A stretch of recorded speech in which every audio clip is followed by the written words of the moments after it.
Welcome to Inventive Problem Solving in Biomedical Engineering. This presentation is intended to replace the first day of class, which is typically filled with boring information like the grading policies and the attendance and the housekeeping, etc.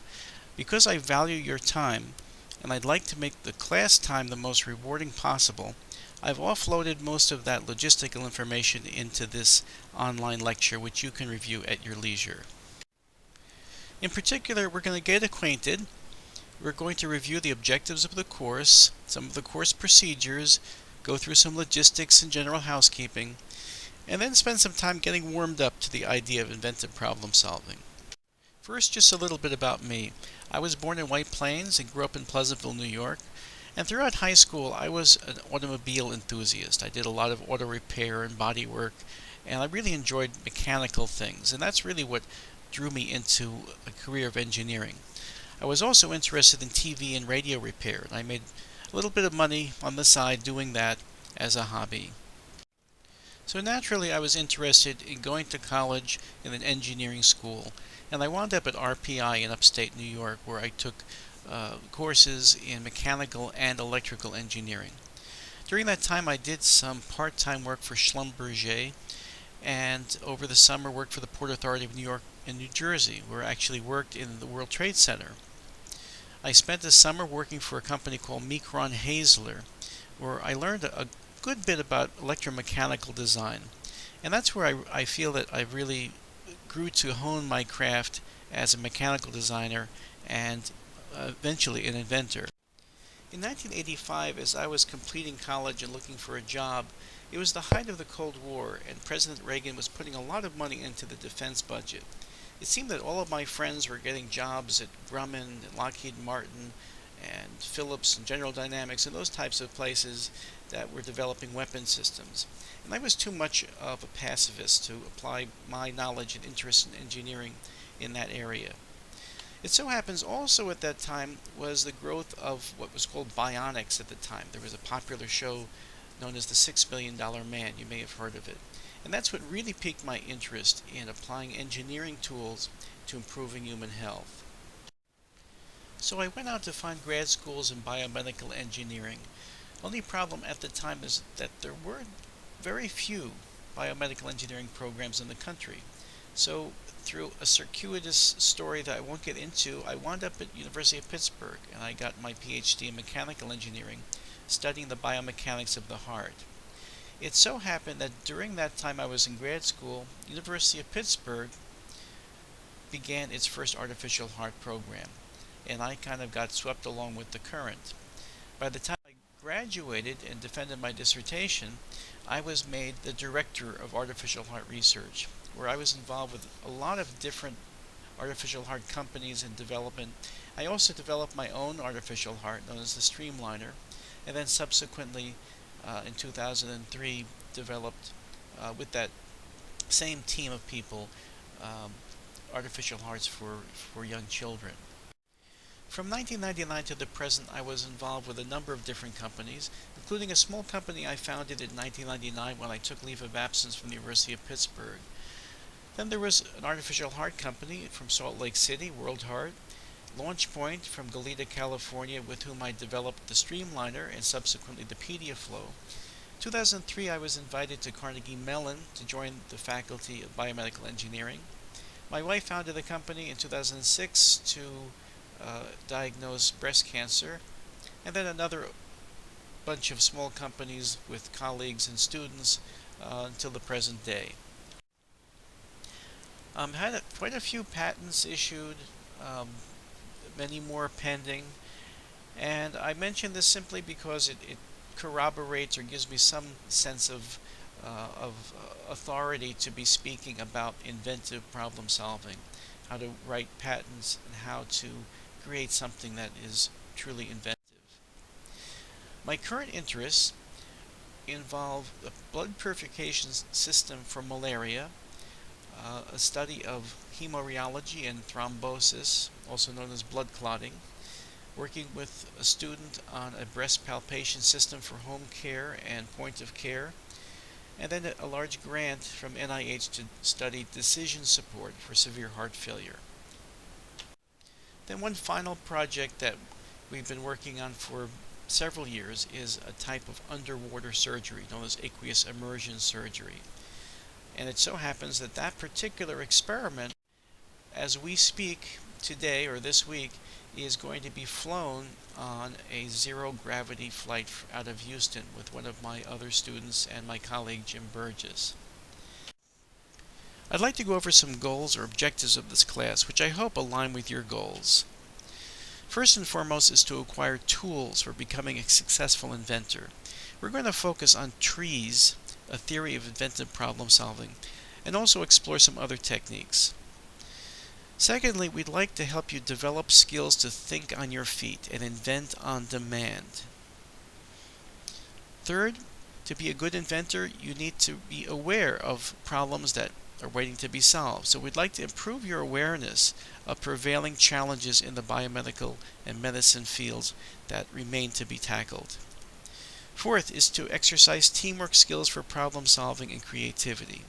You can never get enough experience teamworking with your colleagues and classmates.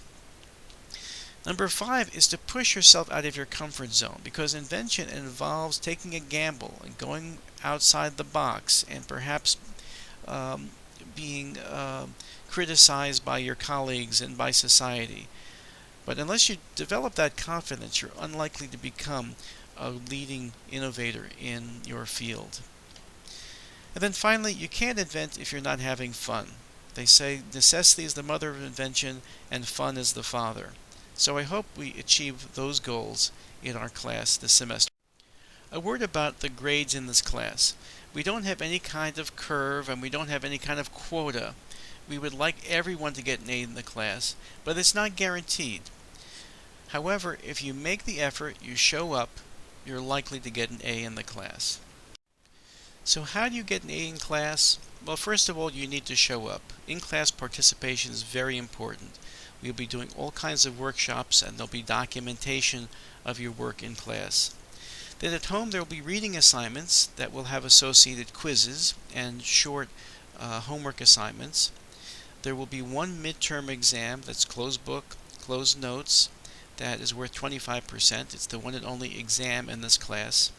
And then we're going to scatter mini reports throughout the semester, small inventive challenges. And at the very end, we're going to have you turn in a mini patent on a specific project or topic. And this is a new breakdown that we're introducing for this year. And it eliminates a term paper, which was something of an onerous burden on the students. So we think this will be a much more efficient way of keeping you engaged and spreading out the workload throughout the semester. Syllabus is available on Blackboard. You're welcome to read it, all of the policies and grading and related information. You should be aware that this class attempts to use a flipped classroom model, which means that at home is where you do most of the learning of the material. You take online lectures, you do reading, complete quizzes, and work at your own pace. Then in class is where you do homework, so to speak. It's where you solve problems with support of your classmates, the TA, and the instructor. So the procedure looks like this. At home, before class, there's instructional material you need to read or to view. There'll be some associated quiz and small assignment. Then you come in class, we review the material, and maybe review some of the work that you've done at home. And then we have exercises, or what we call workshops. It allows us to then discuss and present amongst ourselves. And then hopefully in the interim between class and the next class, you'll have opportunities to collaborate and network with your classmates. The in-class workshops come in 3 varieties. There are class-wide activities such as exercises and games. Then there are some exercises that you will do in small groups and then maybe share with the class. And then there will be individual challenges. We'd like to emphasize in the workshops certain application areas that are timely. So we'd like to look at cost-saving problems in healthcare that relate to the Affordable Health Care Act. Healthcare for under-resourced settings and global health is an opportunity for great innovation. Children's health is also an area that's somewhat neglected and worthy of innovation, as well as other thematic topics that I wish to introduce into the class. The sources of the challenges and problems are from contemporary literature and news, so they're timely problems, they're not fictitious problems. We have relationships with some companies and some hospitals, so I hope to bring in physicians and company representatives that can share some of their challenges with you and give you an opportunity to show off your inventive problem solving skills. The course schedule is available on Blackboard. It is a dynamic document for various reasons, and I'm constantly trying to optimize it, but to the best of my ability I will try to stick to this schedule. But it may change, so I ask you just to keep an eye on it, check back periodically. The midterm, as I mentioned, is in class, it's closed book, it's closed notes, and it's focusing primarily on the innovation concepts and tools, which I want you to memorize and internalize. There's no intense advanced problem solving, there's no math, and it should be over in about an hour. So that'll give us half of the class to continue with our normal workshop. The mini invention reports is something new that we're introducing for this semester. They will be individual efforts and be derived from an assortment of topics and challenges. There'll be two varieties. One is designing something or inventing something from scratch, a new medical invention. The second is taking an existing medical invention or a device and critically analyzing it and attempting to improve it or develop the next generation. These are just introductory comments. The detailed guidelines will be available on Blackboard. Deliverables will include, of course, the brilliant invention that you have created, as well as a thorough description of the process. So in other words, the process is just as important as the brilliant invention itself. At the end of the semester, there will be a special mini invention report that actually results in a miniature patent application. So these will be spread throughout the semester, and we will typically have a short, rapid-fire oral presentation in class. That report replaces the term paper that was from the previous 3 semesters, which we found to be somewhat onerous and inefficient. So we're hoping that spreading out the problems throughout the semester makes for a much more rewarding experience. There is no textbook for the class, but the entire internet, the entire repository of all knowledge is at your disposal, and we would hope that you would be able to apply what you have learned up until now in your training and education in this class. And of course, everything that you want to know is on the internet. There is software involved with the class. It's provided by a company called Ideation. It's called Innovation Workbench. I'll get into detail with it.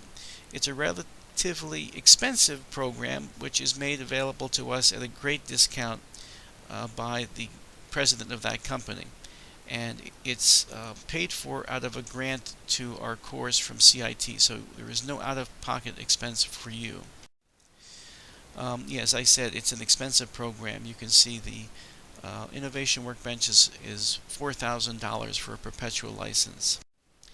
We'll be using Blackboard.com extensively in this class. It's not my favorite program. It's awkward and clunky and sometimes frustrating, but it allows us to do what we need to do. So you'll find announcements for the class, course information, the instructional material that will be provided in modules, the readings, the videos, the quizzes. The in-class exercises will also be handed in through Blackboard using blogs and discussion boards. Software and other resources will be downloadable. Of course, your grades are available there. And there are other features that Blackboard has, such as wikis, that we have not used to date and likely not to use unless we find a compelling reason. I assume you're already familiar with Blackboard, so you'll know that when you log in, you'll see a list of courses that you're enrolled in. You will go to Our Course and see the dashboard. And then I'll point out on the left side has been configured explicitly for this class. And the two important sections is the before class section and the during class section. Before class is all of the reading material, the online lectures, and quizzes and homework assignments that would go with each week's module. And then during class is where you will be uploading the blogs that are associated with the workshop activities. So for example, week 1 is all encompassed inside one module. And this is a kind of handy way of keeping everything organized and hopefully unambiguous. We value your feedback. So there is one discussion board on Blackboard, and we allow you to upload anonymous comments about the class, which we do take seriously, and we have in the past routinely adjusted and optimized and tweaked the class to respond to critiques and suggestions by the students. So please do utilize the discussion board for that purpose.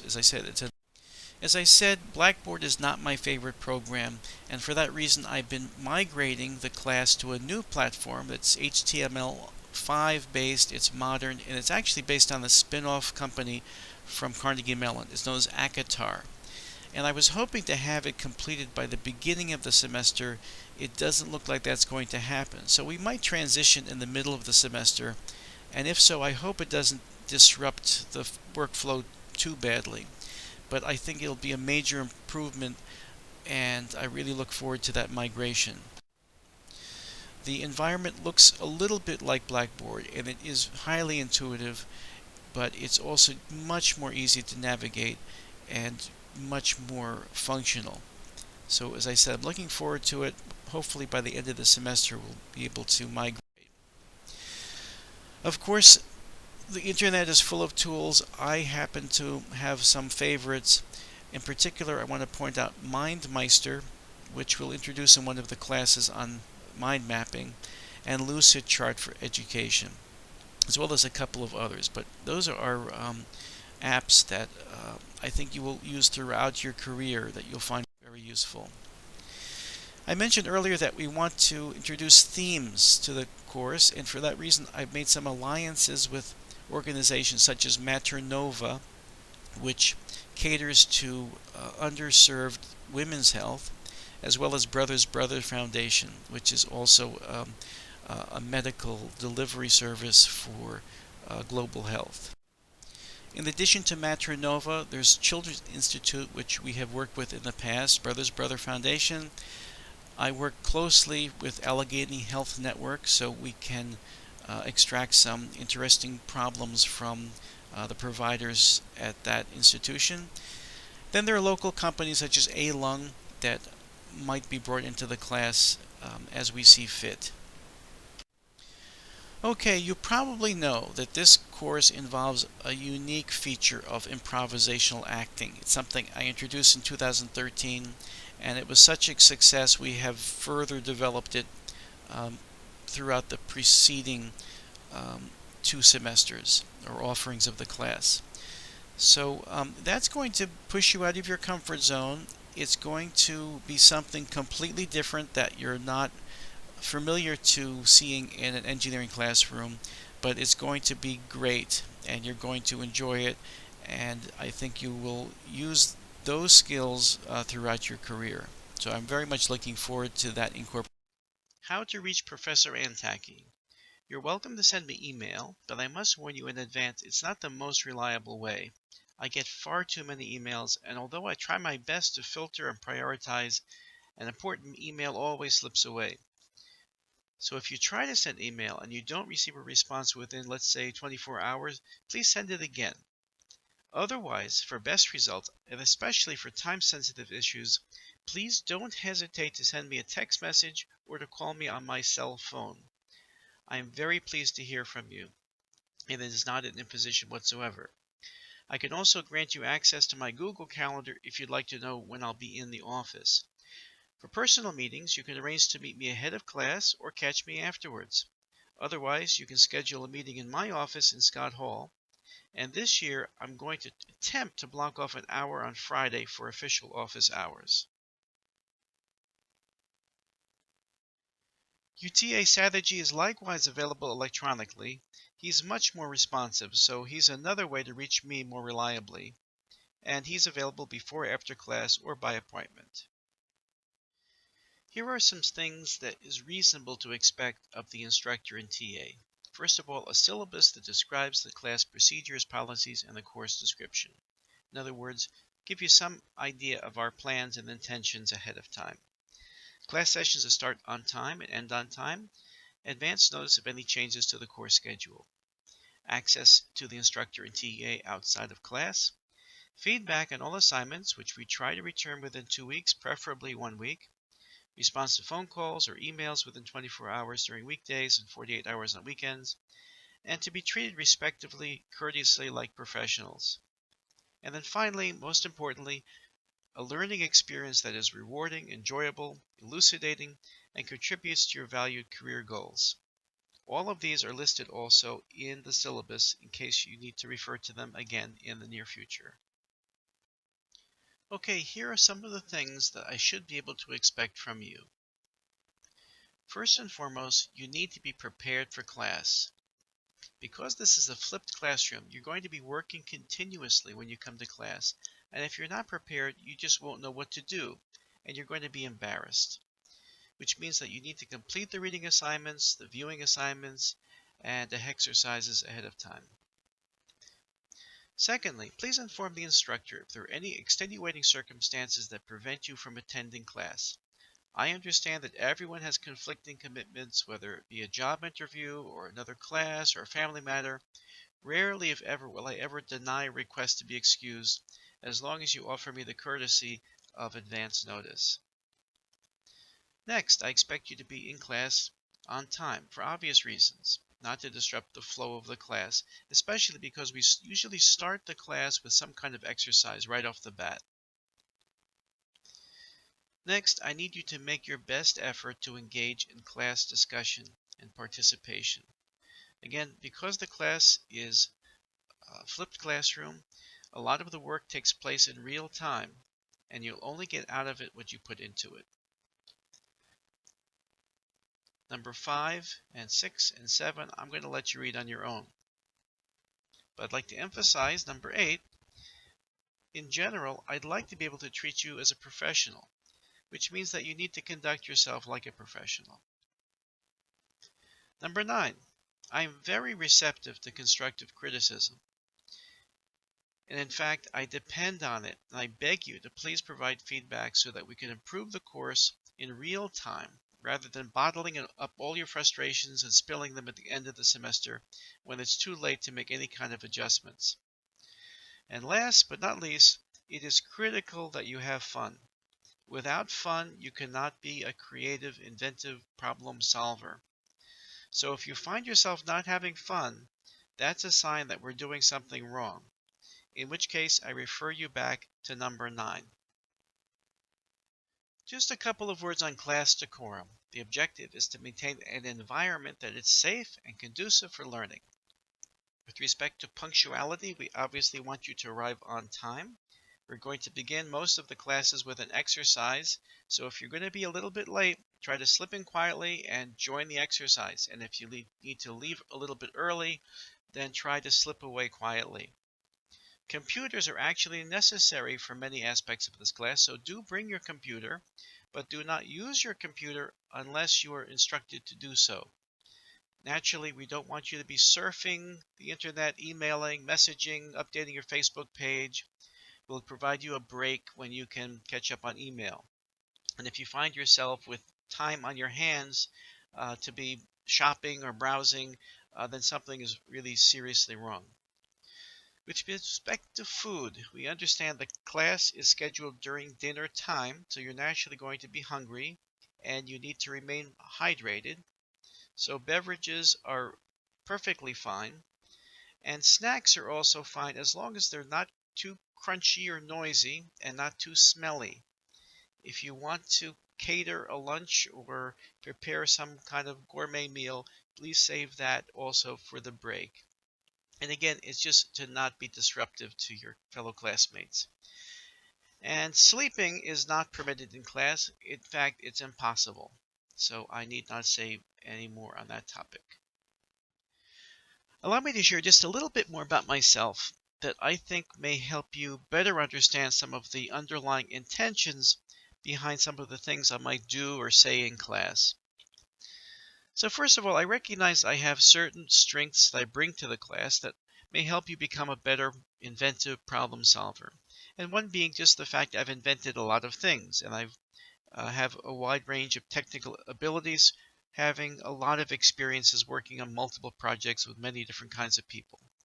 I'm also a multitasker. I'm constantly operating and managing multiple projects in addition to teaching this class, so that's a good thing. I don't think I take myself too seriously, so I do have a sense of humor, albeit a unique one. And being an engineer, I seek to constantly improve, and I'm somewhat, I'll say, obsessive compulsive about being a perfectionist. And that's also a good thing. That's something that people pay engineers to do, to optimize and to um, try to make things better. On the other hand, those same strengths can be taken as weaknesses. For example, the sense of humor can sometimes be misconstrued as being insulting or disrespectful. And if that happens to you, if you feel as though I'm not being respectful, then please bring that to the attention of the TA, and he will bring that to my attention anonymously and quietly and nudge me to make some adjustments, because that is not my intention. Also, this technical ability sometimes can be misconstrued as being arrogant. That is really not a word that I'd like to have associated with myself. So again, bring that to the attention of the TA. The multitasking, which is both an asset, is a handicap in that I am often doing too many things, more than I could possibly manage at once. And as a result, I'm absent-minded and sometimes don't follow through on some things that I may have promised to do. So forgive me in advance and don't hesitate to remind me if I've forgotten to do something. And then finally, being a perfectionist is also a handicap because it's impossible to be perfect. And there's an expression that better is the enemy of good. And at some point you have to just kind of accept imperfection. And when I find myself being overly obsessive about being perfect, I remember this story of what's called a Persian flaw. It's a story about long ago, religious Persian rug makers deliberately wove into each rug a flawed stitch. This Persian flaw was a means of silently but assuredly proclaiming to the rug maker's belief that only God's creations are perfect. And those are good words to live by. And I believe that when it comes to engineering, there's just no comparison to just the marvel and mastery of what we find in the natural world. So I am fallible. I've been called disorganized. I've also been called the most organized person I know. I've been critiqued of being repetitious. But on the other hand, repetition is how we get good at things. So forgive the repetition. I've been criticized of being worst dressed. Best instructor ever. Worst instructor ever. Great course. This is one of my favorites. If you replace the instructor. And then from time to time I get vignettes like this that make all the effort worthwhile. I never liked mechanical engineering before, and now I do. That's a quote from an actual student. And then just last semester, I got a thank you letter, an actual envelope, hallmark thank you letter from a student. And they're very few and far between, but I very much appreciate them. Okay, enough about me. On to inventive problem solving. I want you to know that I chose these words very specifically and selectively and consciously. Let's go through them one at a time. Inventive implies an invention. And if you read the definition of inventive or invention, it says that it's something that is new and original. It's to create, to design, to think originally. Something that has never existed before. And in patent language, it relates to devices, contrivances, and processes. So very specific about what is inventive. On the other hand, we hear the word innovation all the time, and there are various courses on innovation and programs on innovation. which is not necessarily the same thing as invention. Innovation is broadly defined, but it's making changes in something that's established, especially by introducing new methods, ideas, or products. That's verbatim from the dictionary. So maybe I'm being a bit of a purist, but I'm pointing this out because I'm trying to teach you a certain set of very specific skills to create something that never existed. What is meant by a problem? Well, that word means different things to different people. To an average person, a problem is literally a problem. To an engineer, sometimes a problem is an equation, or it's a flow chart, or it's something that's abstract. What we mean by problem is something that is unwelcome, that is harmful, that needs to be dealt with and overcome. And usually something that's difficult, it's not obvious, and difficult to achieve or accomplish.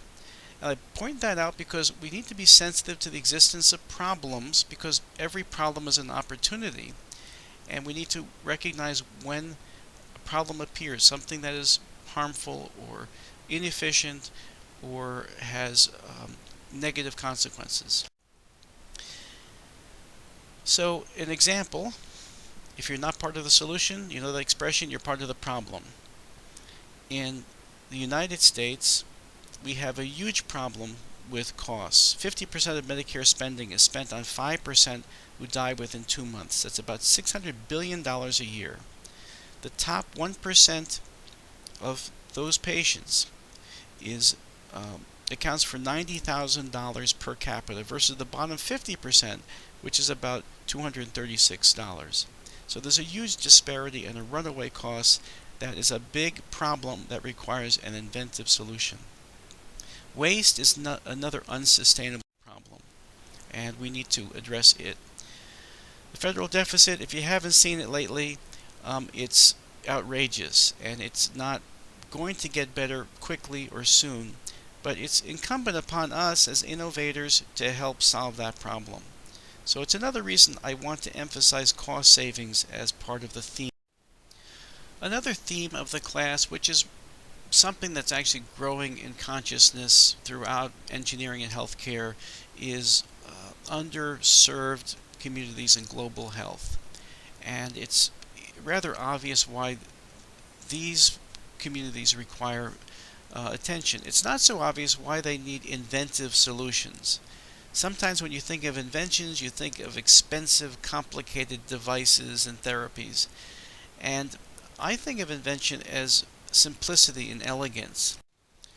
My favorite kind of inventions are ones like these, that either reuse existing products or technologies, or which are so simple that they cannot fail and they are very inexpensive and they can be used by anyone. Solving. It means finding an answer to, or explaining something that's unexplainable or heretofore unexplainable. To find or design means of effectively dealing with. So we have inventive, problem, and our goal, we're going to be paid for when we go out into the world, is for solving. And while we're on the subject of solving, I want to make a distinction between science and engineering. If you haven't noticed, they are in fact different, but at times seem to be schizophrenic and seem to have an identity crisis. I like to refer to a quote by Theodore von Karman, one of the greatest engineers of all time, that said, "Scientists discover the world that exists, and engineers create the world that never was." So when you think about, let's say, tissue engineering, I'll let you come to your own conclusions as to whether that is a form of science or a form of engineering. So I'd like to move on to contemporary examples or concepts of medical invention or breakthroughs. Every year, the MDDI, the Medical Device and Diagnostic Industry, publishes the MedTech breakthroughs of the year. And some of them are very clever, and others are, in the context of trees, the inventive problem solving theory, the cleverness level of an invention is classified according to levels. where the greatest level, level 5, is something that is defined as discovery, something that's completely new and different. Whereas level 4 is something of a traditional invention, a typical patent is using ideas outside the paradigm and applying them to the paradigm. Level 3 is a very close cousin of level 4. It's invention inside the paradigm. It's using existing common accepted principles to solve problems. Level 2 is marginally not even an invention. It's an improvement on an existing technology or device or solution. And then level 1 is actually not an invention. It's an apparent solution to a problem. Let's look at an example from that top 10 list. This is a device that attaches to the surface of the heart, and as the heart beats, it flexes and it generates electricity, which can then power a transmitter, a pacemaker, or some implanted device. What level of invention would you say this is? Is it something completely new and different that we've never seen before? Is it something that perhaps uses technology that exists but not necessarily in medicine and has found a new use for it in medicine? Or is it level 3? Is it rearranging components and ideas that exist in medicine in a new way? Or is it a minor improvement on something that already existed? Well, I would classify it as an invention outside the paradigm, because this material, this piezoelectric polyvinylethylene difluoride, if you need to know, is very common in other fields, but rarely seen in the field of medicine. So someone was able to make that leap of an idea of applying this technology to a novel medical problem, and consequently got a patent doing it. Another example. This is a big deal. This is the Google's glucose reading contact lens. So Google is getting into the medical invention field. And look out, because Google, when they decide to do something, they do it with a vengeance. So is this a completely new and different thing? Or is it also, like the previous invention, applying technologies that existed elsewhere to a very clever, unobvious application? Or is it just moving things around or improving something? Well, this is a matter of opinion. I still consider this to be something of invention outside the paradigm. It's not a completely new discovery, but it's using certain kinds of lithography and microelectronics in a new way. Prosthetic hands. Okay, this one is a very fancy prosthetic hand. It has some built-in sensors in the fingertips to provide a sense of touch, and I think the fingers are made soft so that you could pick up something as delicate as a nectarine without crushing it. What level of invention would you say this is? Okay, I would say it's actually invention inside the paradigm, because robotic arms and hands have existed for many, many years now, and this just seems to be an incremental improvement, applying maybe new electrodes and new materials to a kind of an incremental improvement. So it's arguably level 2, level 3, but I wouldn't say level 4 or 5. 3D printed device for accessing brainwaves. Well, I would say that the classification of this depends. If this is merely a three-dimensionally printed cap that houses existing electroencephalogram probes, then it's hardly an invention. It's almost apparent.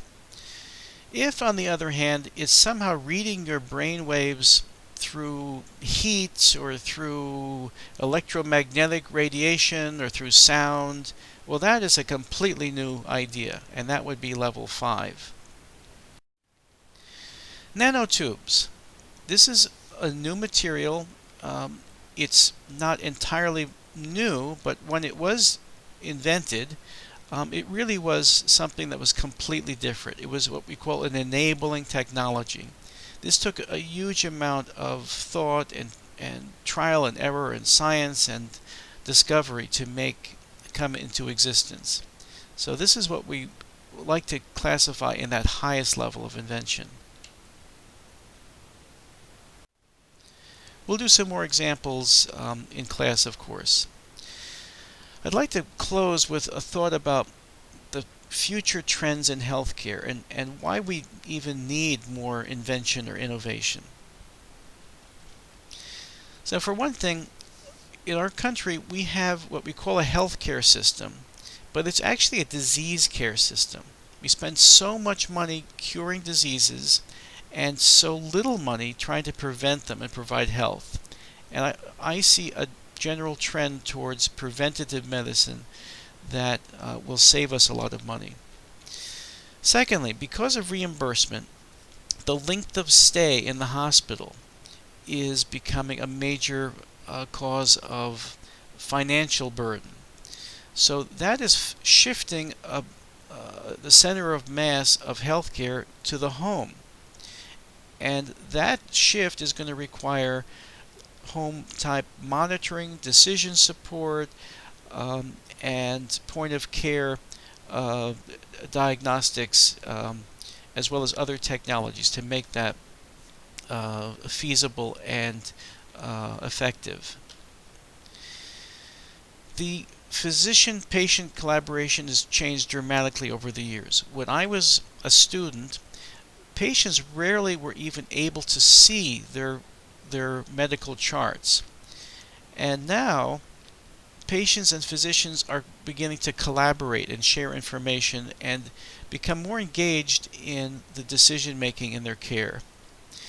So as we get more into self-care, that means we need to empower the patients with tools to diagnose, to monitor, and to treat. Survival used to be the greatest milestone of many technologies, like the artificial heart. But now we're beginning to understand that life not worth living is not doing a patient a great favor.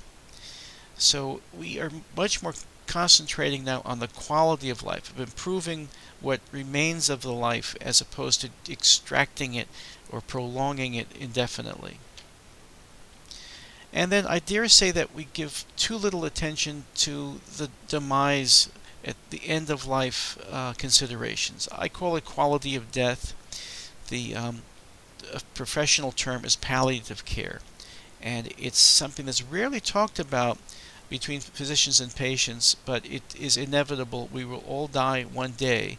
And I think it's a very large uncharted territory. Okay, then, as I alluded to earlier, I believe that there are a lot of low-tech solutions to problems. And up until now, at least in my career, I've seen very complicated, high-tech types of electromechanical treatments and devices to solve relatively simple problems. So as we start to focus on global health or underserved populations, we need to start thinking of simple, elegant solutions that are affordable.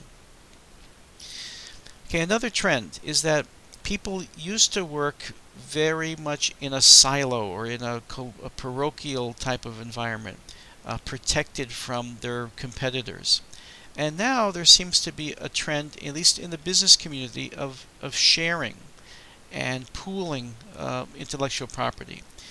So it's kind of appropriate that in the age of social media that we would be introducing an innovation community or a research community. And then along the same lines, the trend of promoting oneself as an investigator, inventor, can only go so far because there's only so much that you can do by yourself. The problems are just now too difficult. So they require collaboration, which means we need to learn how to collaborate effectively. So please keep these points in mind because A, they're going to be on the exam, and second, they should stimulate opportunities for inventive problem solving. Everything that can be invented has been invented. Yes, someone actually said that. And it wasn't just somebody, it was the commissioner of the U.S. Patent and Trademark Office, and it wasn't last year, it was in 1901. Why do I introduce this quote? It's because you'll encounter these people all the time. They're so close-minded, they have such, we call intellectual inertia. They don't recognize the huge room for improvement and the huge frontier of possibilities, which is limited only by your imagination. Invention is not an exact science, so it is difficult to teach. It's a creative process, and for any given problem there are a myriad of solutions, and here's just a collection of patents that attempt to provide some form of artificial heart, and there are hundreds of them, and they're all different, and it just illustrates how non-prescriptive the process of invention is. But it can be learned, and that is really the whole goal of my teaching this technique to you. Alright, so finally, you do have a homework assignment. I've already posted it. I'd like you to become conscious of problems in your daily life. They could be something that you hear on the news. It could be something that you just encounter while brushing your teeth or while walking to school. They could be technical, they could be ordinary, they could be complicated or simple. I ask you to write them down so that you can share them with the class, something like a phrase or a couple of sentences, nothing elaborate. If there's a picture that illustrates the problem that needs to be solved, share the picture. Pictures are worth 1,000 words. And then try to understand or articulate, I should say, why this thing that you call a problem is a problem. And then that will give us a great foundation for our first class. And I will be looking forward to seeing you all very shortly. Thank you for your attention.